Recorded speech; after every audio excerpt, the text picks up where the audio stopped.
Hello and welcome to Markets We are Deven Choksey, the daily market podcast where we decode the Indian financial markets. It's a new fresh start for the week, and on a Monday session, the GIFT Nifty is trading higher, indicating a gap up start for the Indian markets. The US market, if we have a look at US futures, did flow lower after cash market ended largely higher on Friday, where S&P 500 did close above 5,000 for the first time ever, led by technology stocks. US market ended largely higher, where Nasdaq was up around 1.5% and Dow ended in the red signal. All the three US key indices notched fifth straight weekly gains. However, the Dow had volatile moments, but Nasdaq and S&P 500 were trading much higher. The US revised December CPI data showed inflation unchanged at 3.3%. PayPal did fall 11% after a flat guidance in adjusted profit for the current year. Ralph Lauren jumped around 17% following a revenue beat in Q3 earnings data. And US 10-year yield were flat at 4% following softer revised December inflation data. And last but not the least, the Brent crude was trading with gains post-weekly gain on supply concerns due to West Asia crisis, and crude at present is trading near $82 a barrel. So these are the global updates for the morning. Let us take a look at the trade setup for today. Taking the cruise from what happened in the last trading session, the market is expected to remain in a consolidative phase in the coming sessions, with key support at 21,600 to 21,500 zone, while the hurdle on the higher side is expected to be at 22,050, the high of last week. Experts did say that there must be volatility in the market, which one needs to be cautious about. In the last trading session, that is the 9th February session, the Sensex rallied around 167 points to close at 71,595, while the Nifty rose around 64 points to close at 21,783 and formed a bullish candlestick pattern with lower shadow on the daily charts, indicating buying interest in lower levels. Further, the index also did held 21-day EMA at 21,670, which can be an immediate support for the index. Overall, the sideways price action is likely to continue. The range of consolidation is likely to be at 21,600 to 22,050. Meanwhile, the broader markets witnessed a sharp correction. The Nifty Mid-Cap 100 Index was down around 0.5% or more, and Nifty Small Cap was also down. Thus, the action could shift to the front line while the mid-cap and small cap enter a consolidation phase. Considering all of these, let's take a look at the key support and resistance levels. For Nifty, it is likely to take an immediate support at 21,672, followed by 21,631 and 21,564 levels, while on the higher side it may see immediate resistance at 21,799, followed by 21,847 and 21,914 levels.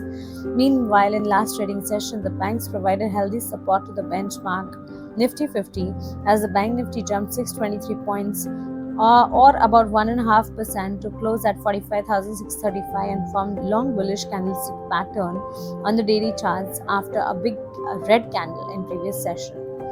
The Bank Nifty bulls successfully defended the crucial support levels of 45,000, establishing it as a crucial support zone. The fall witnessed in the previous trading session did not continue on Friday, and Bank Nifty reversed sharply from the 45,000 levels.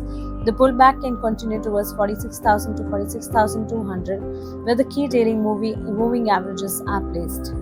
If we talk about Bank Nifty, it is expected to take support at 45,076, followed by 44,873 and 44,545 levels, while on the higher side, the index may see resistance at 45,713, followed by 45,935 and 46,263.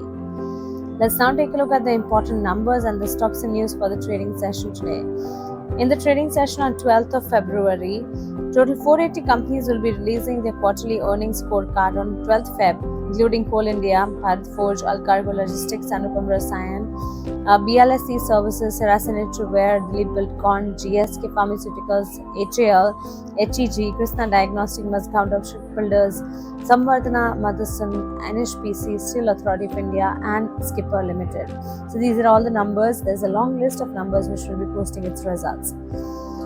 Let's take a look at the stocks and news. We start with ONGC as a state-owned oil and gas exploration company has recorded consolidated profit at 9,536 crore for the quarter ended December FY24, down around 14% compared to a year ago period. Revenue from operations dropped around 10% year on year to 34,789 crore for the quarter, with crude oil realization falling 6.4% year on year to $81 a barrel. The next stock in focus is Aurobindo Pharma as the pharmaceutical firm has recorded consolidated net profit at 936 crore October to December period of FY24, rising sharply by 91% over a year ago period, backed by strong operating numbers. Revenue from operations for the quarter increased by 15% on a year-on-year basis to 7,352 crore, with growth seen across multiple businesses. The next stock in focus, if we see, is Divi's Laboratories as the pharma company has reported net profit of 358 crore for the third quarter of FY24, rising 17% over corresponding period of last fiscal, with revenue from operations increasing 9% on a year-on-year basis to 1,855 crore. And the last stock in focus would be Multi Commodity Exchange, that is MCX, as the commodity exchange has posted net loss of 5 crore for quarter ended December FY24 against profit of 39 crore in corresponding period of last fiscal despite strong top line growth. Revenue from operations grew by 33% on a year-on-year basis to 191 crore for the quarter. So these are all the important stocks and news for the day. Let's quickly have a look at the FIs and DIs data. The FIs that bought shares worth rupees 142 crore, while DIs sold shares worth rupees 422 crore worth on 9th of February. Provisional data from the NSE showed. So these are the FIs and DIs data. So this is how the trade setup for today's trading session looks like. And with this, we come to the wrap of our podcast session for today's trading session. Nevertheless, as we constantly say, irrespective of market conditions, research is the backbone of successful portfolio creation. Wealth creation is an art that we understand. We at Deven Choksey have our exclusive research services which are powerful and successful. To avail our exclusive research services, we invite you to join us. Click on the link below and you're done. Fill in your basic details and our team will reach out to you. So don't wait any further and embark on a wealth building adventure together. Thank you and have a nice day.